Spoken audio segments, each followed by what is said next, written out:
Hello అందరికీ welcome back to my channel. ఈరోజు వీడియోలో టాపిక్ ఏంటంటే మనం యానిమల్ సెల్ అలాగే ప్లాంట్ సెల్కి మధ్య డిఫరెన్సెస్ అండ్ ఆల్సో సిమిలారిటీస్ గురించి ఈ వీడియోలో చూద్దాం. First differences.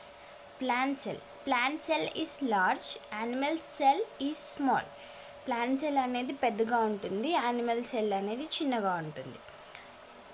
Plant sell it is fixed rectangular in shape. Plant cell ఎలా ఉంటుంది, ఫిక్స్డ్గా ఉంటుంది అండ్ అలాగే రెక్టాంగులర్ షేప్లో ఉంటుంది. యానిమల్ సెల్ వచ్చేసి ఇట్ ఈస్ ఇర్రెగ్యులర్, అంటే ఫిక్స్డ్గా ఒక చోట ఉండదు అండ్ రౌండ్ ఇన్ షేప్, ఇది రౌండ్ షేప్లో ఉంటుంది. Cell wall is present. Plant సెల్లో సెల్ వాల్ అనేది ఉంటుంది, యానిమల్ సెల్లో సెల్ వాల్ అనేది ఉంటుంది.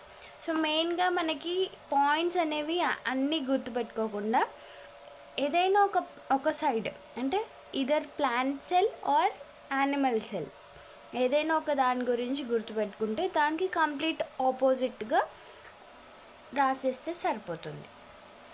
Nucleus lies on one side of the cell. Plant సెల్లో న్యూక్లియస్ అనేది వన్ సైడ్ ఆఫ్ ద సెల్లో ఉంటుంది, అంటే సైడ్ ఆఫ్ ద సెల్స్లో ఉంటుంది. యానిమల్ సెల్ వచ్చేసి న్యూక్లియస్ అనేది సెంటర్ ఆఫ్ ద సెల్లో ఉంటుంది. న్యూక్లియస్ అనేది ప్లాంట్ సెల్లో సైడ్లో ఉంటుంది, యానిమల్ సెల్లో సెంటర్లో ఉంటుంది. Next, mitochondria are present in fewer numbers. So plant సెల్లో మైటోకాండ్రియా అనేది లో అమౌంట్ ఉంటుంది, అంటే కొన్ని మాత్రమే ఉంటాయి. యానిమల్ సెల్లో వచ్చేసి mitochondria are present in larger numbers, అంటే ఎక్కువ ఉంటాయి. Next, plastids are present, plastids are absent. So plant సెల్లో ప్లాస్టిడ్స్ అనేవి ఉంటాయి, యానిమల్ సెల్లో ఉండవు. సెంట్రోజోమ్స్ ఆర్ యాబ్సెంట్, సెంట్రోజోమ్స్ అనేవి ప్లాంట్ సెల్లో ఉండవు. సెంట్రోజోమ్స్ ఆర్ ప్రెజెంట్, సెంట్రోజోమ్స్ అనేవి యానిమల్ సెల్లో ఉంటాయి. Next, one large central vacuole is present. So vacuoles అనేవి ఒకటే ఉంటుంది, అది కూడా లార్జ్ ఇన్ సైజ్లో ఉంటుంది.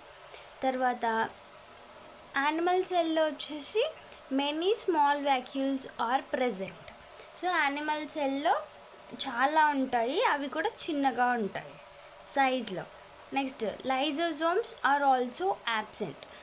ప్లాంట్ సెల్స్లో లైజోజోమ్స్ అంటే ఏంటి, గార్బేజ్ డిస్పోజల్. సెల్స్లో ఏదైనా వేస్టేజ్ ఉంటే దాన్ని బయటకి డిస్పోజ్ చేస్తుంది lysosomes. So lysosomes are also present in animal cell. Next, chloroplasts are present. Chloroplast అనేవి ప్లాంట్ సెల్లో ఉంటుంది, యానిమల్ సెల్స్లో ఉండవు. నెక్స్ట్, సిమిలారిటీస్ గురించి చూద్దాం. Similarities between animal and plant cells. First thing, cell membrane రెండిట్లోనూ ఉంటుంది. న్యూక్లియస్ యానిమల్ సెల్లోనూ ఉంటుంది, ప్లాంట్ సెల్లోనూ ఉంటుంది. నెక్స్ట్, న్యూక్లియోలస్ అనేవి న్యూక్లియస్లో ఉంటాయి. Next, smooth endoplasmic reticulum, rough endoplasmic reticulum.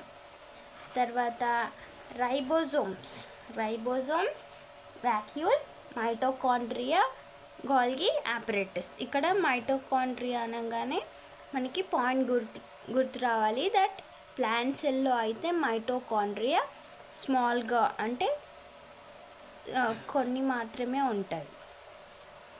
అదే యానిమల్ సెల్లో అయితే ఎక్కువగా ఉంటాయి.